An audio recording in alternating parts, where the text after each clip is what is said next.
Shalom, silakan duduk saudara terkasih. Senang sekali ya bisa ketemu dengan setiap saudara di tempat ini. Tuhan baik, God is good all the time. God is good, amin, amin saudara ya. Oke, saudara terkasih, kalau di sini tempatnya di Pluit itu deket banget sama laut.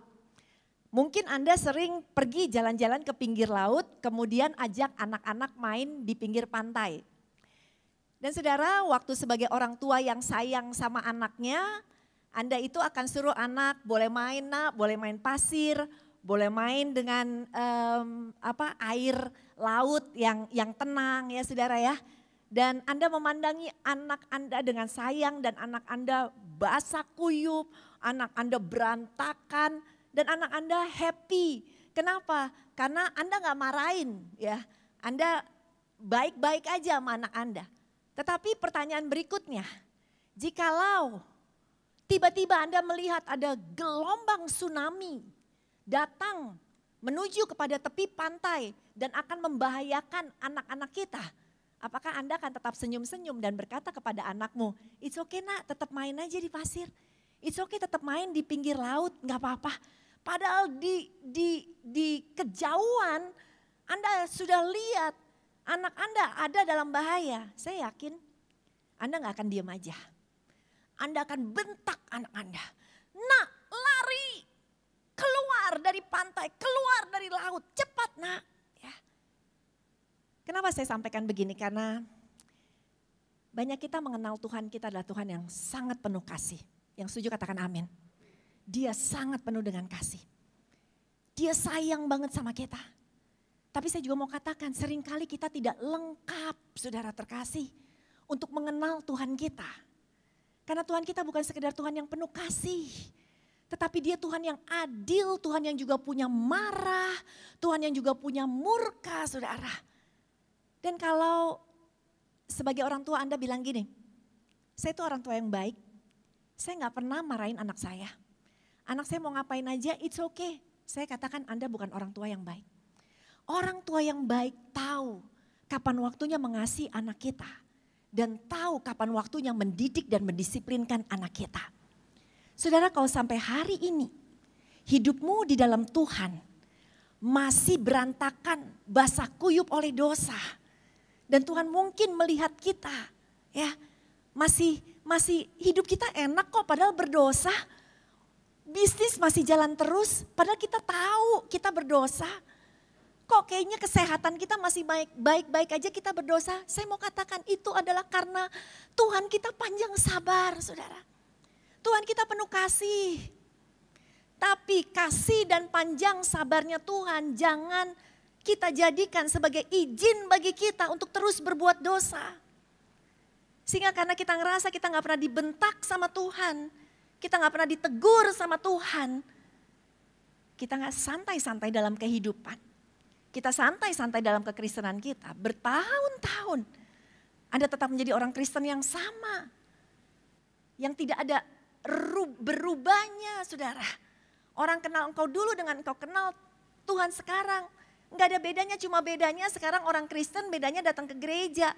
Tetapi karaktermu, perbuatanmu masih sama seperti dunia. Padahal kita tahu yang Tuhan inginkan semakin hari kita harus semakin serupa dengan Kristus. Ada amin saudara? Ada khotbah yang mungkin enak didengar, tapi hari ini saya mau katakan. Saya ingin kasih khotbah, saudara. Seperti seorang orang tua yang lagi ngeliat tsunami besar datang dalam kehidupan anaknya. Mungkin khotbah saya sedikit agak keras, saudara ya. Tapi kita butuh makanan keras juga dalam kehidupan. Ada amin, saudara? Yang percaya beri tepuk tangan dulu dong buat Tuhan kita Yesus Kristus. Untuk itu mari kita lihat Ibrani 3 ayat yang ke-14. Ibrani 3 ayat 14 baca yuk sama-sama. Saya selalu paling senang ngundang jemaat untuk ikut baca. Penting baca Alkitab saudara terkasih ya. Ini makanan kita loh, spiritual kita perlu makan makanan Alkitab. Semakin banyak kita makan Alkitab, Anda akan semakin menyadari kita belum kenal Tuhan begitu dalam. Tapi kalau bacanya jarang-jarang kita pikir kita udah kenal Tuhan. Tapi waktu kita gali Alkitab kita makin kenal dia. Dan kita makin tahu, wow God, Aku itu ternyata belum sungguh-sungguh dan belum kenal engkau sungguh-sungguh. Yuk kita baca yuk, 1, 2, 3. Karena kita telah beroleh bagian di dalam Kristus, asal saja kita teguh berpegang sampai kepada akhirnya pada keyakinan iman kita yang semula. Amin saudara. Saudara percaya kita semua sudah diselamatkan oleh Tuhan Yesus Kristus? Amin. Kita punya iman percaya, yaitu sekali Yesus tetap Yesus selama-lamanya. Amin.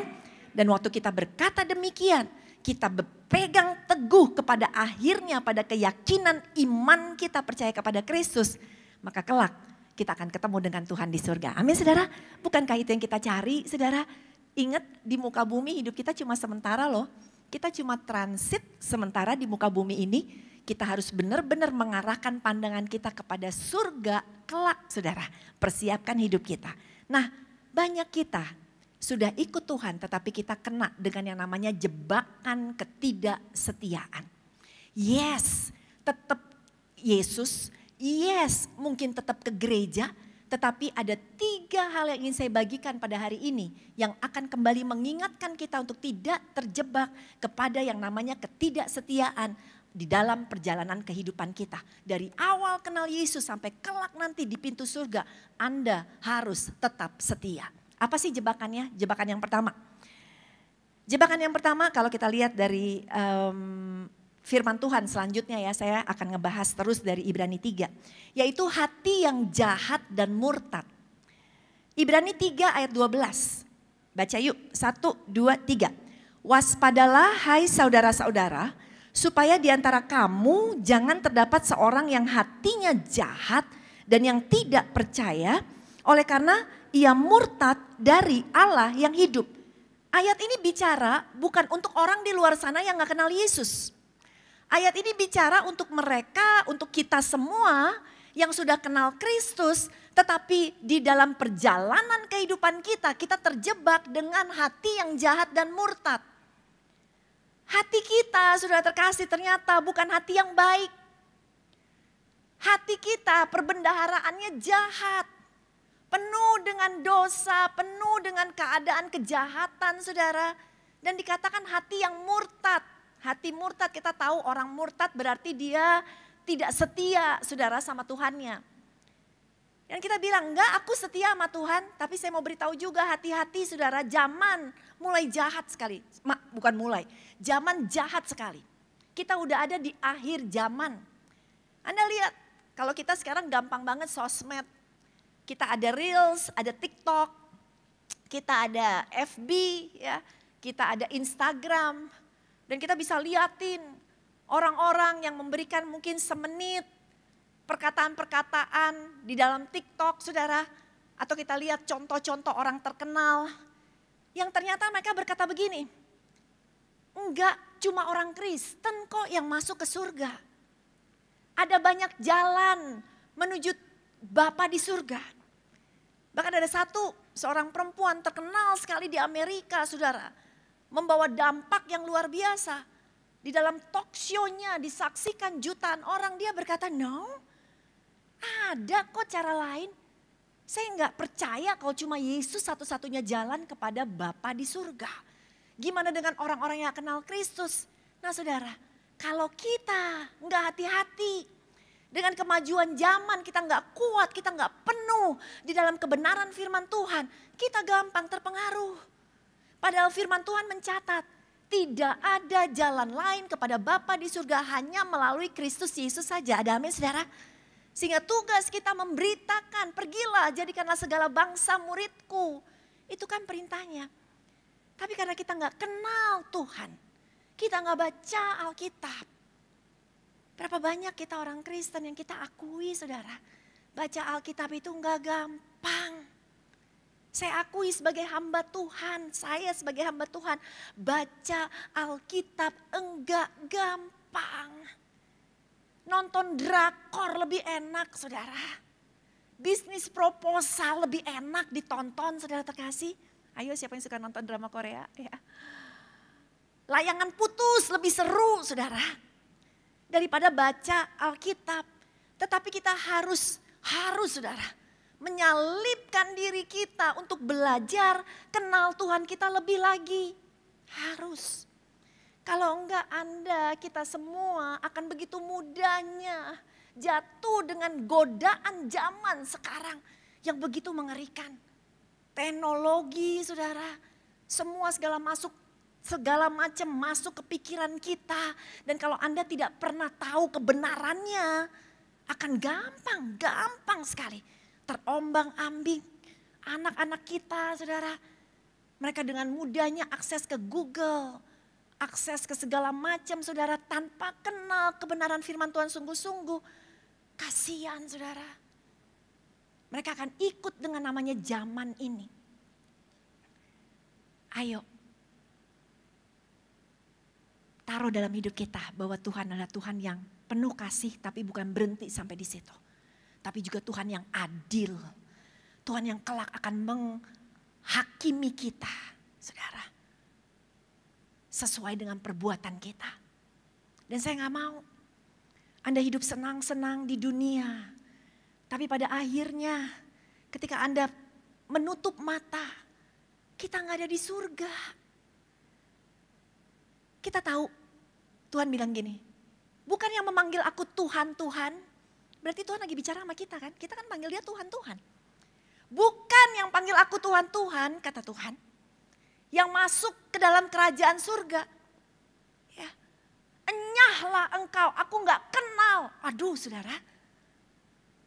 Yang masuk siapa? Tetapi yang melakukan perbuatanku. Pertanyaannya, dari kita diselamatkan oleh Tuhan. Apakah kita setia? Melakukan apa yang menjadi kehendak Tuhan? Atau kemudian kita murtad, kita jahat, kita menyimpang dari Tuhan. Kalau kelak hidup 80 tahun di muka bumi ini sibuk, kerja, bisnis. Bukan yang gak boleh loh saudara, boleh banget. Boleh banget kita harus kerja, kita gak boleh males. Bisnis bagus. Tapi maksud saya gini, jangan sampai kita sibuk 80 tahun dengan urusan dunia. Begitu kita tutup mata, kita berpikir kita udah jadi orang Kristen, kita siap menuju kepada gerbang surga. Dan kemudian kita ketok-ketok gerbang, dan kemudian Tuhan lihat kita, Tuhan bilang apa? Aku gak kenal engkau. Dan kita bilang apa sama Tuhan? Tuhan kan penuh kasih. Aku kenal engkau sebagai Tuhan yang penuh kasih, kok Tuhan tega sih sama aku? Dan Tuhan bilang apa? Karena engkau tidak melakukan kehendakku. Tapi aku orang Kristen Tuhan. Aku ke gereja tiap minggu. Tapi engkau tidak melakukan kehendakku. Cuma itu aja saudara. Saudara mungkin kenal Tuhan. Tapi Tuhan mungkin gak kenal kita. Itu lebih bahaya. Banyak Anda tahu saya mungkin ya karena saya bicara di atas sini. Mungkin Anda bilang, itu pendeta Levi gitu ya. Saudara kemudian iseng-iseng, pengen ke rumahnya Levi gitu ya. Terus Anda masuk ke rumah saya, ketok-ketok ngebel. Kemudian mbak saya keluar, ya cari siapa ya? Oh ini rumahnya pendeta Levi kan, saya mau masuk. Saya pernah dengar khotbahnya loh, saya kenal sama dia, ya kan. Terus mbak saya masuk ke dalam dan bilang, Bu, ini tamunya ada yang datang siapa? Gak tahu tuh katanya kenal ibu. Saya ngintip dari jendela dan saya katakan, no, saya gak kenal. Jangan kasih masuk, ya kan. Enggak akan diterima di rumah saya. Saudara jangan sampai. Anda ketok pintu surga dan Tuhan bilang, aku gak kenal engkau. Dan kita bilang, Tuhan aku ke gereja tiap minggu. Aku gak kenal. Tapi aku tahu engkau Yesus, tapi aku gak kenal, kata Tuhan. Makanya saya bilang, maaf saudara, ini khotbahnya hari ini mau mengingatkan aja. Karena banyak kita udah terlalu santai, terlalu sangat santai. Pandemi terjadi dan kita makin santai. Kita gak sungguh-sungguh dengan kehidupan kita. Padahal di masa pandemi Tuhan udah buktikan, Tuhan kasih tahu yang meninggal dunia begitu banyak. Jangan sampai saudara Anda belum siap ketika waktu mau habis di muka bumi ini. Kita itu yang namanya umur.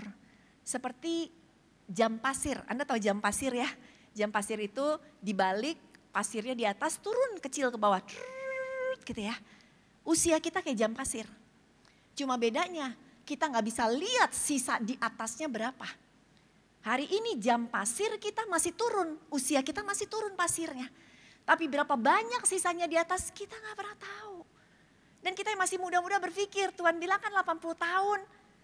Aku masih 25, aku masih 30, aku masih punya kehidupan 50 tahun ke depan. I can do anything I want. Bertobat nanti aja, sungguh-sungguh nanti aja. Aku masih pengen ini, aku masih pengen itu, segala macam. Kita gak pernah tahu, saudara. Ternyata jam pasir kita sisanya cuma sedikit. Dan kalau kita gak diterima di pintu surga, kita kemana? Neraka, saudara. Dan kalau kita baca benar-benar firman Tuhan, kita pelajari. Tuhan yang kita kenal sebagai Tuhan yang penuh kasih. Dia adalah Tuhan yang adil, yang tetap akan memasukkan kita ke neraka. Kalau kita gak sungguh-sungguh bertobat di dalam Dia. Banyak kita diajarkan gini, gak apa-apa Tuhan penuh kasih kok. Tuhan penuh kasih kok. Baca lebih lengkap, saudara. Betul Tuhan penuh kasih. Tapi baca lebih lengkap. Dia Allah yang menghakimi kita kelak. Saudara ngeri kan ke neraka? Saya hari Selasa kemarin baru ada ketemu dengan hamba Tuhan, saudara. Namanya gak terkenal. Waktu saya duduk ngobrol dengan dia, saudara. Dia cerita pelayanannya, saudara. Kesungguhannya. Dia itu punya restoran, dia pengusaha restoran. Tapi kesungguhan hatinya untuk Tuhan luar biasa. Pemuritan, satu persatu dimuridkan. Ya, dikirim saudara untuk memenangkan jiwa. Dia orang Indonesia, suaminya orang Singapura saudara. Kemudian satu kali suaminya pengusaha juga, jatuh sakit, kena kanker otaknya. Pada saat kena kanker otaknya harus dioperasi. Dan dikatakan alat operasinya itu seperti ada mur 4, jadi dikeliling kepalanya ada 4 mur. Ya, di depan 2, belakang 2. Untuk ngangkat batok kepalanya, kata dia. Supaya dokter bisa radiasi kankernya, saudara. Dia bilang, sakitnya, kata suaminya, sakitnya gak bisa dikatakan lagi. Sakit banget, kata suaminya. Masih ada sisa bekas bor 4 di kepalanya, saudara. Dan dia katakan, saya gak bisa ngebayangin ketika Tuhan Yesus menebus kita. Itu sekeliling kepalanya, saudara, duri, paku, ditekan masuk. Sakitnya kayak gimana penderitaan Tuhan, Dia lakukan buat kita. Banyak kita kurang menghargai apa yang Tuhan udah kerjakan dalam kehidupan kita. Kita ditebus, saudara, kita ini kacau, berantakan. Tapi kita gak punya rasa terima kasih sama Tuhan setelah ditebus. Hidup kita gak pernah mau sungguh-sungguh buat Tuhan. Lalu dia cerita, suaminya Tuhan bawa ke neraka. Suaminya sama Tuhan Yesus berdiri, lihat di kejauhan ada satu jurang. Dan di jurang itu di bawahnya adalah neraka, api menyambar-nyambar. Dan dia orang penuh, saudara. Penuh sekali orang di pinggir jurang dan mulai seperti didorong masuk ke jurang neraka. Lalu dia bilang sama Tuhan Yesus, Tuhan, kasihan dong mereka didorong seperti begitu. Dan Tuhan Yesus jawab apa? Enggak ada yang mendorong. Coba kamu lihat, tegesin kata Tuhan. Dan seperti dia kayak zoom in, saudara. Dan dia lihat tidak ada satupun orang yang berjalan menuju jurang neraka yang didorong. Semua dengan keinginannya sendiri, saudara. Tiba-tiba jatuh. Artinya gini, di dunia kita udah diperingatkan berkali-kali. Untuk hidup sungguh-sungguh, hidup benar. Hidup mengasihi Tuhan, saudara. Jangan main-main. Karena yes, Tuhan kita penuh kasih dan sekarang kita masih ada di dalam masa kasih anugerahnya. Tuhan masih sayang sama kita. Tuhan masih kasih kesempatan sama kita, saudara. Untuk bertobat. Untuk tinggalin cara hidup kita yang lama, saudara. Cara hidup duniawi kita. Dan datang kepada Tuhan oleh karena penebusannya, karya penebusannya. Kita bilang sama Tuhan, Tuhan kalau bukan karena Tuhan, aku adalah orang yang gak pakai didorong, aku menjatuhkan diri ke neraka. Satu kali papa mertua saya sakit jantung. Lalu Setelah dia sakit jantung, dia dioperasi. Habis operasi kan dibawa ke ruang pemulihan ya saudara. Setelah selesai di ruang pemulihan dia udah sadar. Papa mertua saya cerita sama saya. Dia katakan papa didorong masuk ke kamar perawatan. Karena dia dirawat di kamar yang sendirian. Dia katakan setelah suster ngurusin dia di kamar itu. Suster-susternya keluar. Papa sendirian di kamar. Tiba-tiba Tuhan Yesus datang. Menarik papa katanya. Kemudian papa pergi dengan Tuhan Yesus. Lewat satu lorong yang gelap, tidak pernah papa mertua saya melihat kegelapan seperti itu, gelap banget. Dan bukan cuma gelap, dia cerita. Bau amis yang gak ada di muka bumi. Paling bau di muka bumi gak ada apa-apanya. Bau darah, bau kotoran, pokoknya baunya gak enak. Sampai dia di ujung lorong dan dia lihat api saudara, neraka. Tuhan Yesus ada di sebelah dia dan tiba-tiba Tuhan Yesus seperti menempatkan papa mertua saya di tengah-tengah neraka. Dia lihat orang kiri kanan disiksa saudara. Dan tiba-tiba papa mertua saya bilang, papa berdiri di tengah-tengah neraka. Dan di depan papa itu ada bor listrik, bukan cuma satu. Di setiap seluruh lubang yang ada di badan dia, mata, hidung, telinga. Setiap satu lubang ada satu bor dan pada saat yang bersamaan bor listrik itu ngebor saudara. Dan dia katakan sakit banget. Saya bilang sakitnya kayak gimana Pak? Saya nanya.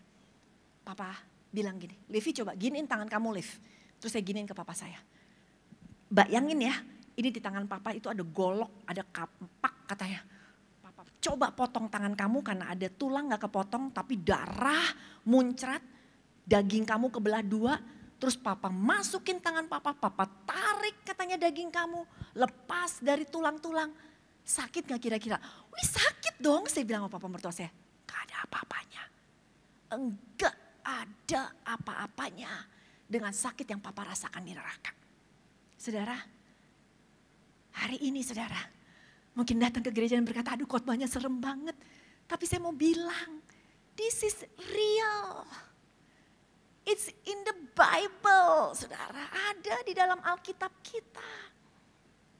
Jangan sampai kita adalah orang yang Tuhan berkata, aku gak kenal engkau. Karena engkau gak melakukan apa yang kuperintahkan. Hari ini yuk saudara, Tuhan baik banget. Seburuk-buruknya dosamu, sejahat-jahatnya kehidupanmu, Tuhan masih buka tangan. Tuhan terima engkau. Tuhan ampuni kita saudara. Kenapa? Karena Tuhan sangat mengasihi kita. Yang percaya beri tepuk tangan dong buat Tuhan kita Yesus Kristus. Oke, saya harus ngebut. Yang kedua, hati yang keras saudara. Ya, jebakannya. Supaya kita gak setia, dibikinlah hati kita keras ya. Kita punya hati yang keras. Kita baca yuk, 1, 2, 3 ayatnya. Tetapi apabila pernah dikatakan pada hari ini, jika kamu mendengar suaranya, janganlah keraskan hatimu seperti dalam kegeraman. Tuh, hari ini udah dengar suara Tuhan, ngasih tahu kita untuk bertobat. Hari ini udah dengar suara Tuhan, nak berbalik nak, jangan lakukan lagi. Aduh tapi Tuhan gak bisa, Tuhan ini enak. Daging tuh enak saudara. Tapi Tuhan bilang nak, ayo berbalik. Dan banyak kita sulit untuk berbalik karena hati kita udah keras. Dinasehatin sekali gak tembus, dinasehatin 2 kali gak tembus. Dinasehatin berkali-kali tiap minggu dengar firman, enggak nembus juga karena hatinya keras. Saudara kalau kita pergi misalnya katakanlah ke sebuah tempat yang ada patung dari batunya. Di Eropa banyak ya, di Bali juga banyak saudara. Atau kita pergi ke museum atau kemanapun juga yang ada patung batunya. Kemudian saudara ada patung misalnya di Roma lah kan ceritanya patungnya cakep-cakep gitu ya. Saudara ngeliat ini patung terus saudara coel pipinya, ih cakep banget ya kan. Patungnya ngapain? Diam aja. Orang dari batu, terus Anda kesel. Ih dipuji, dikasih tahu cakep, gak dengerin. Saudara pukul pipinya, ngeselin. Patungnya ngapain? Diam aja. Saudara tambah kesel. Nih patung, sudah tonjok patungnya. Diem aja. Yang sakit malah kita, saudara ya. Hati yang keras kayak begitu. Mau dicowel, mau diginiin, dengerin, ya kan? Dinasehatin, bahkan digoncang, ayo, ya kan? Hatinya keras. Udah lo bertobat, jangan lakukan lagi. Itu gak benar, itu dosa, perbuatan lo jahat. Tetap aja lakukan, saudara. Karena hatinya udah keras. Hatinya udah keras. Terakhir, saya ngebut nih, jadi yang langsung masuk yang ketiga, ya. Apalagi jebakan ketidaksetiaan. Pada saat kita hidup dalam dosa dan ketidaktaatan. Kita lihat yuk ayat 17 dan 18 ya. Baca ya, 1, 2, 3. Dan siapakah yang ia murkai 40 tahun lamanya? Bukankah mereka yang berbuat dosa dan yang mayatnya bergelimpangan di padang gurun? Dan siapakah yang telah ia sumpahi bahwa mereka takkan masuk ke tempat perberhentiannya? Bukankah mereka yang apa saudara? Tidak taat. Ini lagi ngomongin bangsa Israel, bangsa yang disayang banget sama Tuhan. Bangsa yang Tuhan penuh kasih sama mereka. Tapi tadi di awal khotbah saya bilang kita harus kenal Tuhan kita lengkap. Betul dia Tuhan yang penuh kasih. Tetapi dia juga Tuhan yang adil. Dan ketika dia melihat bangsa ini tidak taat, tidak kudus. Makanya dia katakan, ya kan? Dia bersumpah, yaitu Tuhan bersumpah. Mereka gak akan masuk ke tempat perberhentiannya, gak akan masuk surga.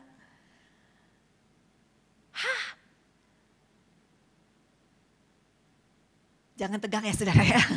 Di khotbahnya rada tegang. Tapi saya ingin mengingatkan saudara loh. Beneran. Yuk udah waktunya yuk. Udah waktunya. Kita gak main-main lagi sama kekristenan kita. Udah waktunya kita naik level saudara. Ini sekarang godaan dunia tuh makin canggih dan Anda makin tergiur. Pengen cepet kaya. Lihat orang flexing saudara dan Anda kepengen. Liburan bisa di hotel mewah. Liburan bisa di New Zealand, liburan bisa di Amerika. Yang kita kepengen gak salah saudara. Tapi akhirnya karena punya keinginan, mencapainya itu saudara yang udah enggak lagi ngikutin apa kata Tuhan. Kita kepengen tambah cantik, bukannya gak boleh, apalagi perempuan boleh-boleh aja. Ya. Tapi akhirnya kita apa? Merubah diri kita menjadi orang lain. Padahal kita adalah kita satu-satunya yang sudah didesain sama Tuhan. Dengan sangat unik, luar biasa, gak ada duanya. And we want to become somebody else. Mau jadi orang lain saudara. Artinya kita gak bersyukur dengan ciptaan yang Tuhan berikan dalam kehidupan kita. Ini yang terjadi. Banyak orang udah gak kudus lagi. Dan bahkan sekarang saudara, kalau sebelum nikah gak tidur dulu. Kita yang aneh, karena dunia udah biasa sebelum nikah, tidur bersama ke hotel sama-sama, it's okay. Toh kelak juga kita akan nikah. Lihat saudara, tapi kita bukan milik dunia, ingat. Kita miliknya Tuhan, kita ada di dunia betul. Bukan berarti kita langsung jadi orang kudus pakai baju putih, kemana-mana shalom, jaga jarak ya kan. Bukan jaga jarak karena virus, jaga jarak karena kita gak mau berdosa, enggak. Kita terang saudara, kita harus masuk kegelapan. Tapi kalau kita sebagai terang, kita gak sungguh-sungguh, kita gak kuat. Terangmu akan redup, bahkan habis oleh karena yang namanya kegelapan. Kita harus kudus saudara. Yuk kita baca lagi ayatnya. Ya. 1 Petrus 1 ayat 14 sampai 15. 1, 2, 3. Hiduplah sebagai anak-anak yang taat. Dan jangan apa saudara? Turuti hawa nafsu yang menguasai kamu pada waktu kebodohanmu. Tetapi hendaklah kamu menjadi kudus di dalam seluruh hidupmu. Sama seperti dia yang kudus yang telah memanggil kamu. Sebab ada tertulis, kuduslah kamu sebab aku kudus. Ada amin saudara? Anda kudus saudara. Seluruh hidupmu menjadi persembahan yang kudus. Matamu harus kudus. Ayo bertobat yang suka nonton video porno. Mulutmu harus kudus, bertobat yang suka gosip, ngomongin orang. Bahasanya kasar, bertobat saudara. Ini harus kudus. Tanganmu harus kudus. Seluruh kehidupan kita harus kudus. Gampang? Enggak. Saya akui enggak gampang. Enggak. Daging disalib enggak mau saudara terkasih. Tapi andalkan Tuhan. Ada amin saudara? Dia akan memberikan kekuatan di dalam kehidupan kita. Amin. Sebagai penutup saudara terkasih. Kalau misalnya saya datang ke sini tadi ya. Saya nyebrang saudara di jalanan besar sana. Kemudian ada truk gede banget lewat. Truknya ngebut lagi, truk 16 ban deh gitu yang gede banget.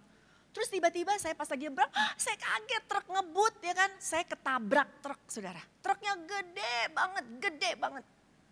Saya pasti akan jatuh ke aspal, kepala saya mungkin bocor, darah di mana-mana. Kemudian tangan saya mungkin patah-patah, kaki saya patah-patah. Kalau masih hidup itu mungkin luar biasa, mungkin bisa-bisa juga mati. Tetapi saya datang ke sini saudara. Keadaan saya seperti begini, gak ada darah setitik pun. Terus saya cerita sama saudara, tadi saya ketabrak loh, kenceng banget saya ketabrak dengan kekuatan yang sangat besar, saya ketabrak, ya kan? Dan saudara lihat saya, gak ada penyoknya sedikit pun, kok bisa? Iya habis ketabrak truk, mental ke tembok, ya kan? Kemudian ada mobil lewat, saya kelindes sama mobil, saya gak apa-apa. Anda bingung, ini ceritanya benar gak sih? Are you telling the truth, ya kan? Karena gak mungkin gak masuk akal saudara. Pasti ada terjadi apa-apa sama saya, ya. Saya mau bilangin, Tuhan kita powernya luar biasa. Tuhan kita powernya dahsyat, dia yang punya langit bumi dengan segala isinya saudara. Dia yang menguasai kerajaan di udara, dia yang menguasai seluruhnya. Gede banget powernya, saya gak bisa ceritakan saudara. Dia yang taruh bintang-bintang di langit, dia yang menjadikan bumi adalah tumpuan kakinya saudara. Kita begitu kecil karena power dia begitu besar.